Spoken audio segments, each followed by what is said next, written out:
Obodada, usomama bonke, usabazana bethu nosisi nabantwana egameni likaYesu. Amen.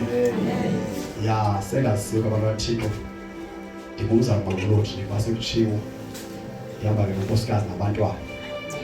Koske mabe nathi. Oqala ke kwenza amazokubulela. Apha ke kwawuputhu negovernment board. Wanathi ke siye safumana inhlahlo basizokhonza namhlanje. Enhlizweni yami ngisivela ukukhona kwaThixo. Koske mabe nathi. Ngiyabonga kakhulu. Andizulibasa kakhulu, ndicela uba siye kulaa ncwadi kaYakobi chapter 4 kule verse yesihloko ethi draw near to God, okanye sondelani kuThixo. Abangcwele basendulo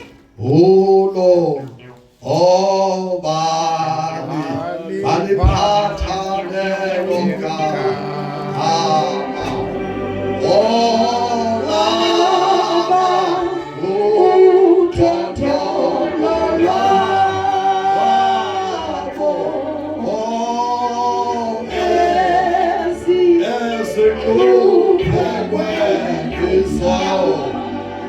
Abangcwele basendulo abangcwele basendulo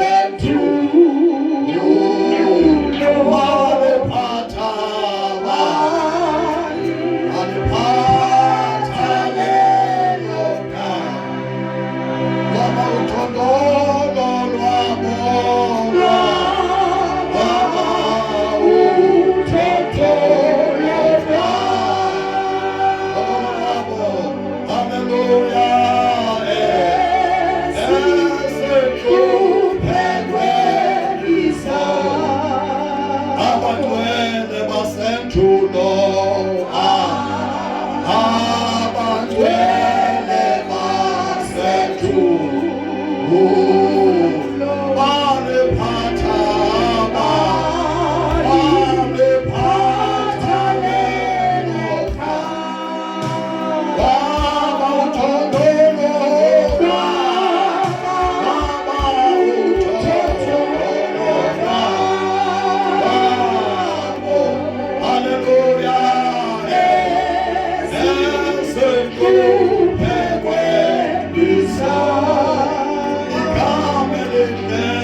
ingundikhoyo lencema yesixhosa ke sidala neyasifundele.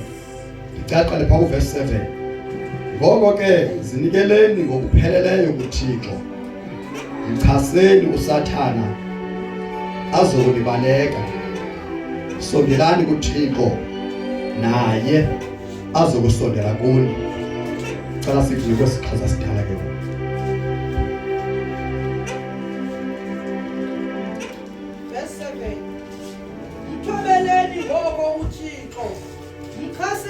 Umtyholi wolibaleka, sondelani kuye uThixo wasondela kuni. Hlambululani izandla boni nenzenyula inhliziyo. Cela Nkosikazi Sithandazi. Baba wethu ongcwele, uNkulunkulu onamandla onke, Jehova ophilayo, Nkosi yezulu, Thixo omangalisayo, egameni likaYesu Kristu waseNazaretha, egameni likaJesu, egameni elinamandla, ungcwele Nkosi, uyaphila, akekho ofana nawe, akekho njengawe. Unqaba yethu sisimele ngawe, siphephelo sempilo yethu, moya wenyaniso, moya wamandla, moya kaJehova, nalisi lakho Nkosi. lo ebengumntako Yesu ngoba xa kujonga ixesha abulewe ngalo kujonga nexesha lo ebengupostile umntako John yena kaseBhethi mase ukuthi akwazi ukuba ibe nguye lo mpostile obhala amasu so umntako Yesu lo ubrother kaYesu ethi ke iBhayibhile wayengakholelwa naye kuministry kaYesu basifuna ukucaka kaJohane chapter 7 qale phakuqaleni iveze kakuhle indlela yabo nongakholwa kwabo kuYesu noba bebekhule naye kodwa iBhayibhile babengakholwa baUyesu uMesiya unyana kaThixo Nkosi ke mayibe nathi kwade kwalixesha loba uYesu ayofika emnqamlezweni bengakholwa uYesu wadibana nabafundi bakhe bokuqala wabiza nabanye kwade kwayi12 eperforma imimangaliso ephilisa abagulayo echitha amanzi abe yiwine kodwa abantu akwabo zabakholwe nguye Inkosi ke mayibe nathi kwade kwalixesha loba kuthi uYesu ufile kodwa enhlizweni yami nginayo into ethi nobaba bengamkholelwa uMesiya kodwa obabejonga indlela yabo njengoba behleli bonke besitya bonke belala bonke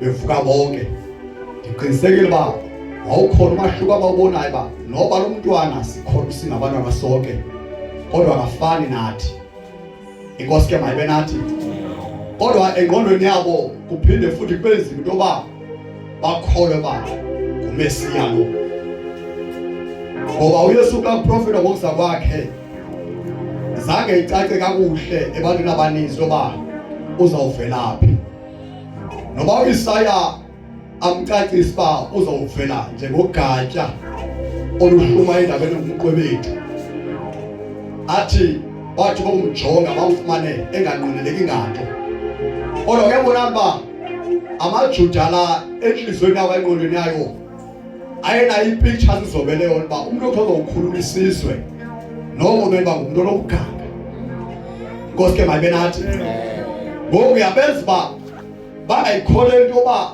lo muntu uzelwe nathi ngaMesiya uYesu waqhubeka eshumayela kodwa bengayamkeli imessage yakhe wathe waprofeta ufaka kuba uzawufa avuke ngosuku lwesithathu eBhayibhile bayefika uYesu wavuka wabonakala kuqala kubo koPetros wabonakala kuYakobo bayembona wayiseka Nkosi ke mayibe nathi ndiyacinga inhlizweni yakhe wadibanisa zonke izinto ebekade kayijonga manje khoba inganguye lo aphila kodwa akwazeki lento lesizelwe nayo le ngiyaqonda ba wadibanisa indlela kaYesu ngoba xa ngabantwana namaxesho bakhe nimoshe ingxoliswe nibethe kodwa uYesu ngoba ibengunyana kaThixo bebeyibona into yoba akho phazamo akayenze njengomntwana Nkosi ke mayibe nathi kodwa ukufa kwakhe kwaba ipoint yokuguquka kwabo ethi iBhayibhile xa ithetha ngaye kwincwadi yabaseKorinte uYakobi wathi ukuzinikela emva kokuba isekile uYesu waba indoda enkulu eyonyula uba iphathe isitabo sonke saseJerusalem ngendlela awayebazilahlela ngayo evangelini Inkosi ke mayibe nathi ngoba ukufa kaYesu kukufa okanye ukuvuka kwakhe kukuvuka okwaba ngumangalisi ngoba noba nawo uYesu washumayela evusa abantu abafileyo kodwa babevuka kuba bethandazela kodwa uYesu zangavuke kuthiwa kuyabathandaza kodwa wazivukela ngokwakhe eBhayibhile ngexesha efile zakhumbula ihulule zamaRoma ba uthe phambi koba afe ngosuku lwesithathu uzawuvuka enhlizweni yabo noba lento eyithetha bathe engqondweni zabo akekho umuntu onokufa ngcwatshwe avuke ukhona ukuqhinga okuzakwenziwa ngabafundi bakhe bazokumbe ebusuku silele bambe besasaza indaba ezixokayo ezithi uvukile lwande kakhulu ulahlekiswa eBhayibhile kwabekwa amadoda azawugada engcwabeni lakhe emva koba kwabe kulitshe elikhulu kwatshwina uqinisekisa bale bayithethileyo mayingenzeki ngoba engqondweni yabo bathi angeke ngokwakhe akwazi basivele kodwa abafundi bakhe bazawuza bambe ethi iBhayibhile ayitshwini ingcwaba lakhe kwenze bangakhona ozawuza aqhekeze itshwina kodwa ibe ngumuntu othile ogunyazweyo ozakuza aqhekeze itshwina emva kwabazali litshwiniwe kwamiswa amadoda athi iBhayibhile agade ingcwaba likaYesu ukuze xa befika abafundi bakhe bababone engqondweni yabo abathi xa evuka bambulala kodwa bathi kuzawuzobiwa makugadwe kwenze xa befika babanjwe lungandi ulahlekiso kodwa uYesu anguThixo ethi iBhayibhile ngolokuqala usuku loveki wavuka ethi iBhayibhile amaJoni bazalwane ayigadisa ingcwaba likaYesu abanekelwa ngumbane ayiseka yipresence kaThixo bafana nabantu abafileyo wavuka uYesu iBhayibhile isithunywa bazahlala phezu kwelitshe elalivala ingcwaba lakhe beza oMariya basemagatana benexhala besithi litshe ebesilibonile elikhulu bekiwe emlonyeni wengcwaba sizoliqengela mbani ngoba bezinhliziyweni yabo besithi usabhubhile base kuze bamthembise bengakholwa naye uba uYesu ngokwelizwi lakhe uvukile.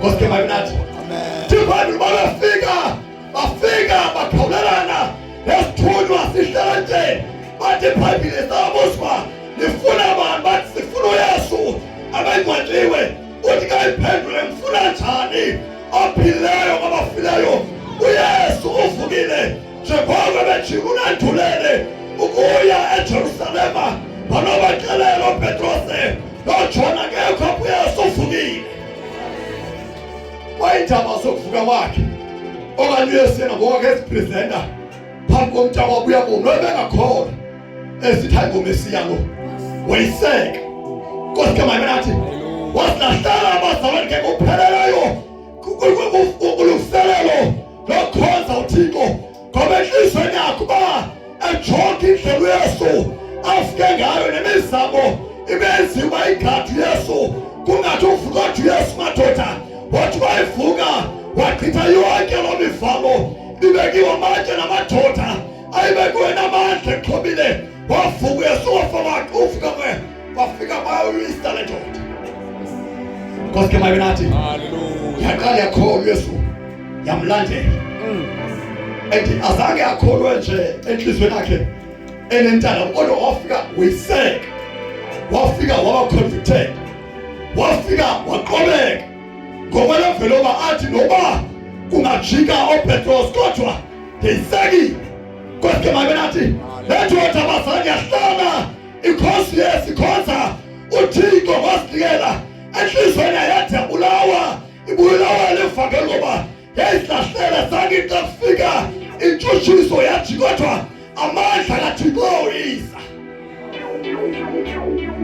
ngoba ivangeli xa selifikile lifika liboyise Koske mayinathi noba xa lishunelwa lingekho kwezinto uliva nje libaliswa iba ngathi into eyinsomi ingathi into engamampunge kodwa xa selifikile ibanga inhliziyo yakho lifika liboyise Koske mayinathi xa ungumfana ube ngumfana ngoba abazalwane abafana besithi akekho umfana onohlala engenanto kodwa ivangeli likaYesu xa lifika enhliziyweni lakweyisa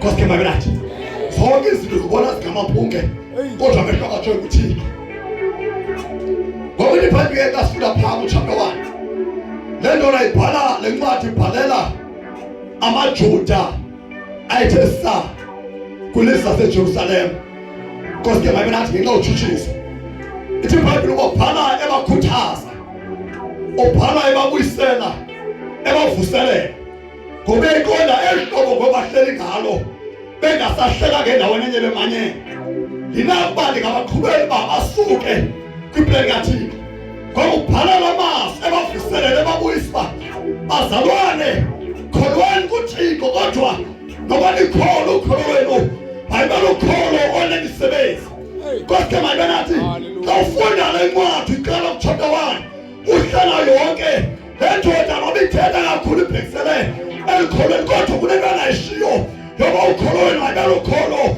olulandela imisebenzi ngoba ukholo olungena imisebenzi ufile.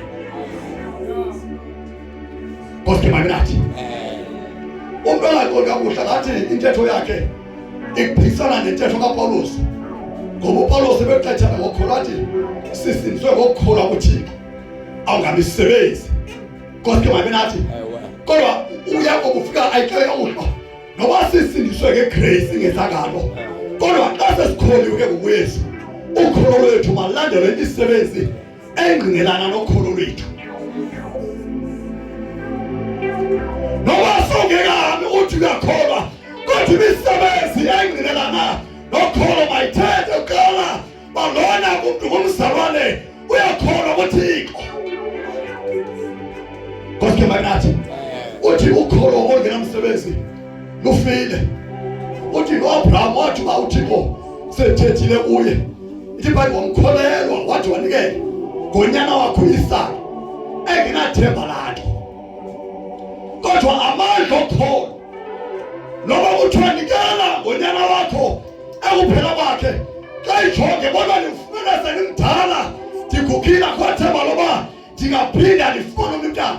Kodwa ukholo ngoba xa lifile bazali enhliziyweni ayigcwala lakweyisa noba ngekhono ithembe kodwa amandla okholo uqhubeka wenza izinto abantu abajongileyo bathi ingqondo abayibambi kakuhle. Uthi Abraham wakho wanikela ngoIsaka engathembakanga. Koske magnathi ngoku uvuselela kakhulu ngokholo kodwa angayishiyi imisebenzi. Uthi nedemons yakholwa zinamalwele kodwa noba sikholwa zamisebenzi kodwa xa ulikholwa ibalikholwa enemisebenzi. Inkosi magnathi ibalikholwa enenhliziyo kaThixo, inhliziyo esisa, inhliziyo yokubona isidingo, inhliziyo yokufuna ukunceda, inhliziyo yokukhathalelana, inhliziyo yokuveza ubuthixo bukaThixo. Koske magnathi haleluya. Uthi ukholo lwenu maluqhutshwe kanye malulandelwe imisebenzi, makubele imisebenzi elandela emva kwenu. Noba nikholwe ningakhuphanga nto, nikholwe kodwa ngokuvilisa, kodwa xa senikholiwe neyisele ukholo lwenu malulandelwe imisebenzi. Koske magnathi ngoba azofika kule ndawo ke ngoku athi sondelani kuThixo.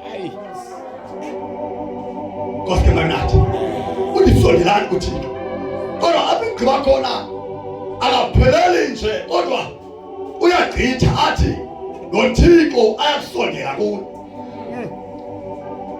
Ngamanye amazwi uyaveza uba noba indaba yokusondela kaThixo ngelixesha bazalwane ibiza egazini, ngelixesha ibiza emandleni wakho, ngelixesha ufumana uba xa ufuna uThixo ukhangela uzokaThixo uyalahlekelwa zizinto ezexabiso kodwa ikhona izuzu bani ngokhangela uThixo ayifumanayo ngoba xa nisondela kuThixo noThixo uyakusondela kuni. Koske magnathi ngoba nale vuselelo njengoba yahlelwa asethuku izinhlanu ayivele nje iveleze kodwa funeka uhluke epokothweni. Injongo ikufuna uThixo, injongo ikusonda kuThixo, injongo ivusezazela, injongo ikugcina ingqondo yethu iphile kuye kuThixo. Kodwa kufuneka abantu bayibhokothweni, abantu bathandaza, abanye bazila ukudla. Ngamanye amazwi xa ufuna uThixo uyabulaleka, xa ufuna uThixo uyafumaneka egazini noba uzawufumana ngemali ngoba imali bazalwane isuka egazini ngoba ubani bathi ngokweBhayibhile ithi iBhayibhile ithi kuhle ukubila kwebuzilanga amanye xa usebenza ubila uzane imali iphinde ifune bayizoqhuba umsebenzi kaThixo loo nto isuka igazi kodwa yonke le mizamezameba masisondele kuThixo. Kodwa noba kunjalo ithi noThixo uyawusondela kuwe. Koske magnathi konke akokubulalela. Koske magnathi akokubulalela noba uthiwa uzila ukudla noba uthiwa uyathandaza uthanda ixesha lakho mane ukhile ixesha elithile bele into soba ukufuna uThixo usondele kuye usithobe kuThixo. Ayikho like that kodwa umuntu azawuzuza ngaphezu koThixo ikwanguwe ngoba the time usondela kuThixo uthatha isitep asondele kuwe. Kodwa xa umile abaza uhleli kwi-level enye uThixo noba khona kuThixo ubonakala nje kuThixo ongaresponde kodwa yonke ixesha kuThixo bazalwane athi uprofero Isaya indlebe yakhe ayizima abayingeni kodwa zizola zethu ezimsileseyo ubuso bakhe kuthi. Kodwa the time uthatha istep usondela kuThixo uThixo nangokwakhe uthatha istep usondela kuwe. Sondelani kuThixo noThixo asondele kuwe. Kodwa manje usondela kuThixo bazalwane kunceda ikholwa. Usondela kuThixo kushapisha indlebe yokholwa noba ulikholwa uThixo elingasamvayo noba ulikholwa uThixo angasathethi into kulo. Kodwa the time uthatha istep usondela kuThixo uThixo uyaqala sondele benobudlelwano noThixo. uThixo akuthembe bengumhlobo wakho uThixo beKristu zamane ahlala ahlebe kuwe.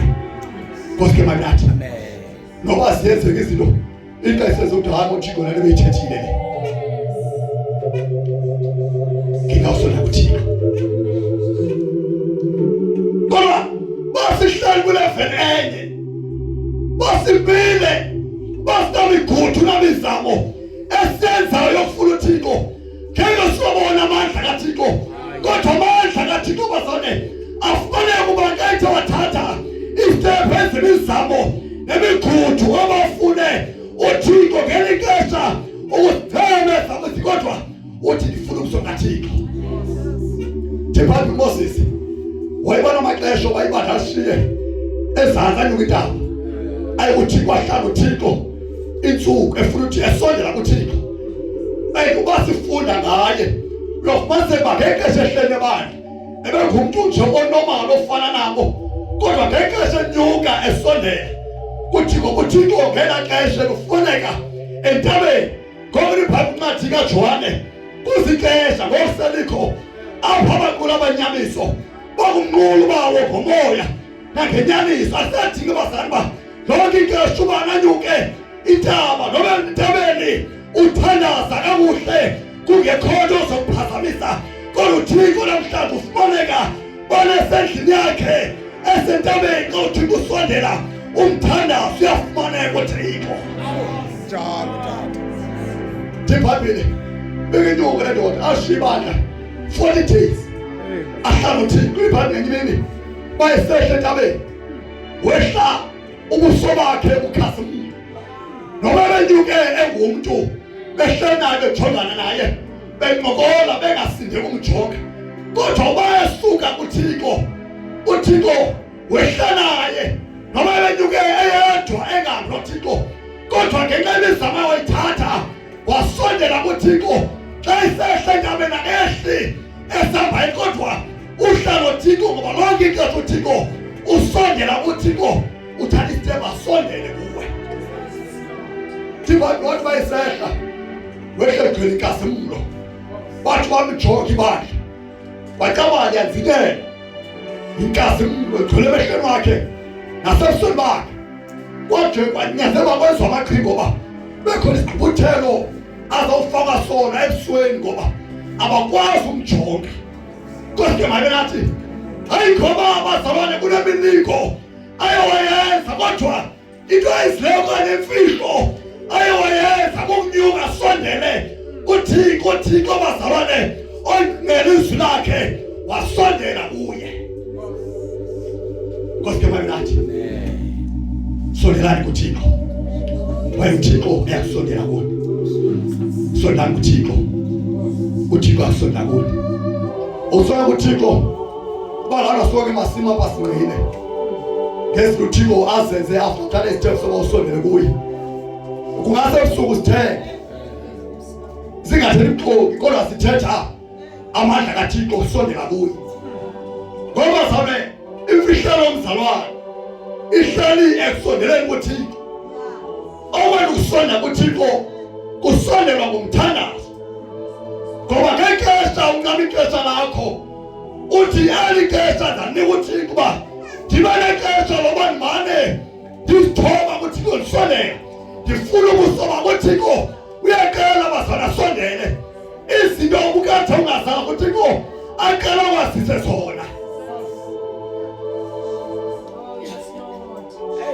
usimanathi ngena ngina kwelikhemu ndithi khona ixesha uThixo elikenamfuna ngawe nasondela kuThixo uThixo ke xa usonda kuvela izinto ongakhambi uzicela ngexesha uThixo vela avula amehlo kamoya avula indlebe zakho zikamoya uThixo vela axele zonke izinto ongazaziyo ngawe odinga uzithandazele odinga uzazi nje ngenqaba uyawazithoba sonda kuThixo Nkosi ke manathi ngoba noba sikholwa kodwa kukhona imimoya emelele bazalwane nokholo ngoba usathane uyazi kakuhle ibenefit esifumana ngokholwa kuThixo lethi bangeni ba angaphumula hlale ezihamba lonke ixesha sidonzele emva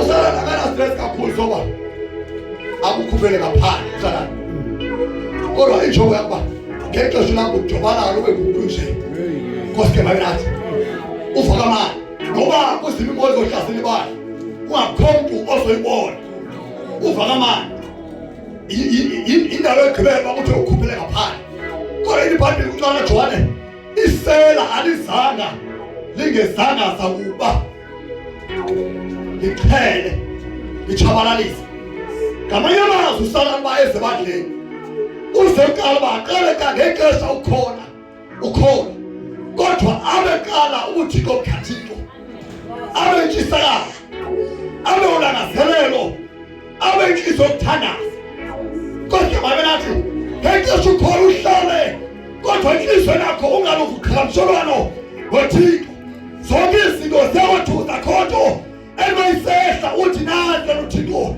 ebechilile ngoba isela lizele uzelibe iqhele ichabalalise wasabile uThixo enhlizweni yakho kanye intshiselo ngaselelo lwaqima akubulala evube kubulele uthomsaluwi sithoqhubeka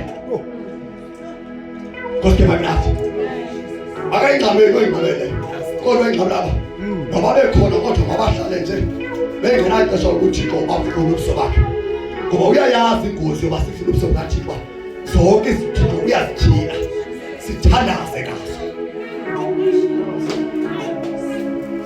uThixo ukawatshila unyaka phapheleleyo utshila umkhulu wami lobe ecela ngayo boputhu uswelekile nonyana wakhe omdala uswelekile nothuke niba ubuhlungu kakhulu niba lento inamandla yasinda iriyele sivuke sithandaze nonkosikazi sithandaze ngo-2 ekuseni ngitshela ufaka ungena ikhona kona umkhulu wami phaa ekhaya yayiqona uba yonditshayile lezo ufona elixesha abebika omfona phaa ekhaya kuthiwa ubhubhile sizothuswa yileyo sivome kuthiwe uhlatshiwe xa sibona indlela asine ngayo amanxeba ayi-11 enhliziyweni kwendawo zomgozi enelitoshile bekuthiwa u-2 cm sibona uba siyazi uba usinde njani kodwa enhliziyweni yami noba ndikona uba ndiyakhala ngalo bhubhileyo kodwa uThixo betshila ababini nalo bezawubhubha babe singathandazange bezawubhubha nalo Nkosi ke manathi ngoku uThixo bazalwane zininzi izinto xa sisondela simfuna asihlangula kuzo esingazazi iBhayibheli kwincwadi kaJeremiya ndinqule kwenzela uba ndikutshilela izinto ezigqabileyo ezifihlakeleyo ongazazi ngoba ingqondo yethu incinci kakhulu uba ibuqonde ubunzulu bukaThixo ingqondo yethu ayikwazi uba iqonde izinto ezizezomoya ingazazi ezenyawo kodwa lobu uhlaselo lomoya luqondwa ngomoya ngokunzula lofuna uThixo Nkosi ke manathi haleluya sondelani kuThixo Nkosi yami noThixo usondela kuwe sondela kuThixo noThixo usondela kuwe Nkosi ke manathi noba senenkathi uba kuphela unyaka kodwa uThixo unenjongo ngesihloko sayivusela ngoba sivuselelana ba uThixo abazalwane kolixesha loba sibeka phansi izinto umuntu noma engazuthandazela ingxaki ezisa kodwa athi ngeli xesha ndifuna ubuso kaThixo. Koske manathi eziqala zikonike abantu bamabizo ngegama lami bezithoba phambi kwabefundisi bami ngakuva sesilwini ndiphela umthandazo ndiphilisa umhlaba. Koske manathi ayikho uThixo ayihlonipha njengomuntu ozithobayo kuyo ngoba isayino ozithoba uThixo isayino bosibonamandla nobulumko kodwa uxhomeke emandleni kaThixo. Lethi bangela uThixo afika losuku ekuzithobeni kwakho kuye. Ayutafite solise wayofa ekwenza yonke imingcweleshiso yakho. Koske makenathi solise wayofa noma sikhona izinto ungazolisa ngabona hlahla bekhona xa ulikholwa ixesha loba uthi ndizamfuna uThixo. Kodwa mina bendiyakufuna uThixo ndibike kuye ndibike kuye igama ngoba ngiyasuku umuthembe umzawonke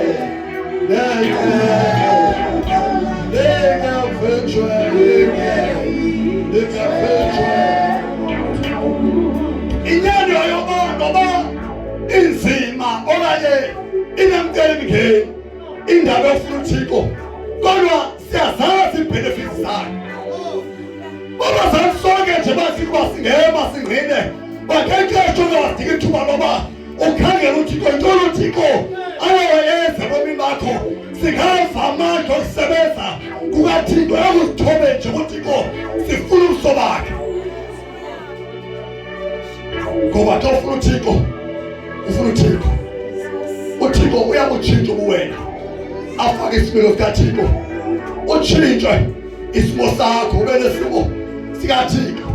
Bathi abantu bekwazi uhlobo oluthile kodwa xa bejonga ngengafuna uThixo bafike ungeyilongo la kodwa uguqulwe kusondela abathixo kuwe ngenxa uye wasondeza kuye uyawadina wasinika ithuba loba ukhangela uThixo.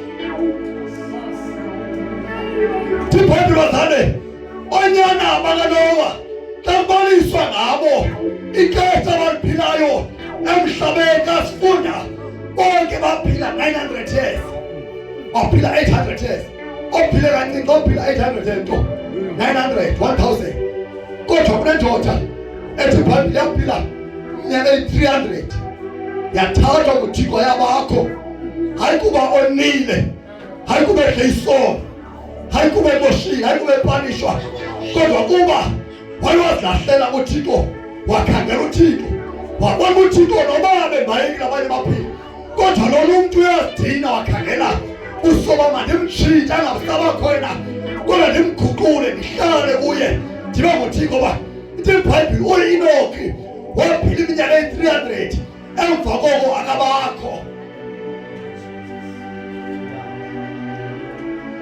Awuxelela abasithana seBhayibhile lokuyifuna kwebhibhuquleke uzawuthi Enoch lived 300 and something and he was no more. Uye kwenye verse it was not.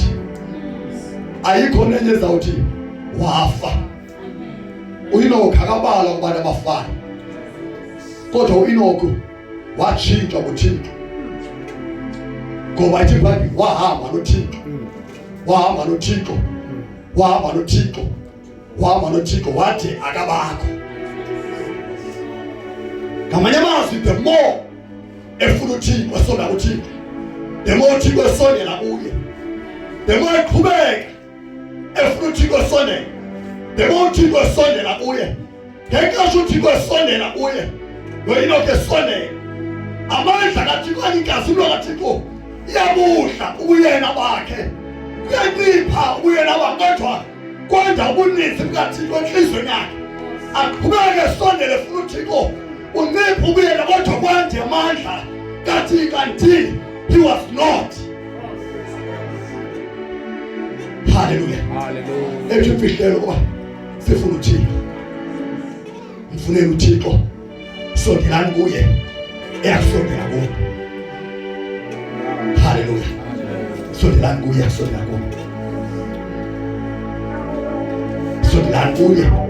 Eyakusondela kuye. Isiqinisekiso soba xa uthi wena isigqibo sokwazi usondela uThixo uyasondela kuwe.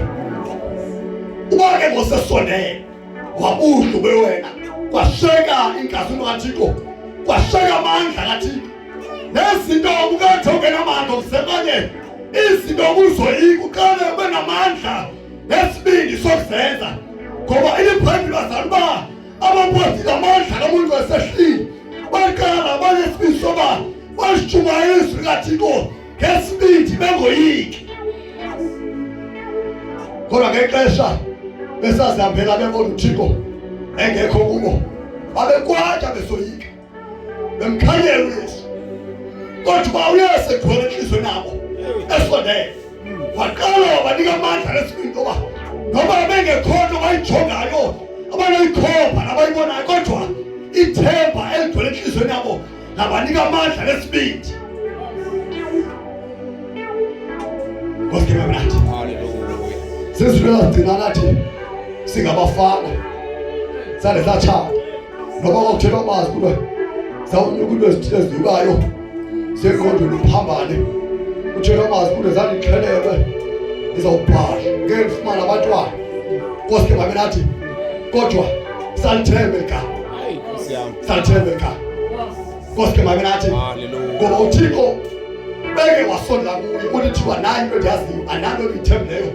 uThixo wazame unguThixo ovela kwethu ngoba abantu akhonto oyijongileyo engene kodwa uthembe igama lakhe ngoba igama lakhe akayekeli akahlasisi. eBhayibhelini xa uzofana uYesu wazalwa nowashumayela ngexesha izinto zihamba kakuhle engena ngqaka eveza amandla nobukhulu bukaThixo. Siyabonga.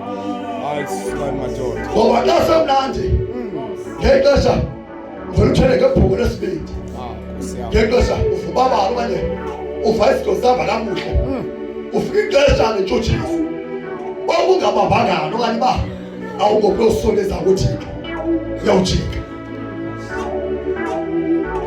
iBhayibheli entona seyithethile kwafika ixesha loba mayemfazweni xa ijonga akananqwelo zokulwa akanamadoda amajoni okulwa sisiqu nje esithembe uThixo. iBhayibheli ndayijonga bona umuntu kumkani unazo into zokulwa kwaye kumkani ohlelise kakuhle naye nanxa naye bethi ngaya ndiyocela uncedo kuye kodwa wabanjwa ngamazwi akhe iBhayibheli waba nentloni zoba ayocela uncedo kumkani ngoba walenhlozo zoba yawutshapha igama likaThixo ngoba besethethile wathi isandla sikaThixo namandla. ethi iBhayibheli uba sejonge bona akanankebo naqhinga akanamandla namajoni wathatha inzila phezu komlambo uMahazi nabantwana bakhe nemfuyo yakhe bathandaza bazithoba kuThixo. uThixo wathandazeka ngoba xa uzithoba ungalaqazi kanto uqola Thixo analo kwaqhinga nankebo ndijonge kuwe. uThixo uyasondela sondelani kuThixo. uThixo usondela kuwe. sondelani kuThixo. sondelani kuThixo. Nkosi manathi sondelani kuThixo. ayinabantwana ayinamama ayinatata kodwa sondelani kuThixo. wonke uba uthe gqosoba asondele kuThixo uqala umahluko obone enhlizweni yakho ba iBhayibheli elidinga lelethu nabantwana bethu nabakude inkosi eyakubabiza ayinaminyaka ayinasini kodwa inomntu odinga ixesha loba abe nexesha loba hlale asondele uThixo asondele naye kuye.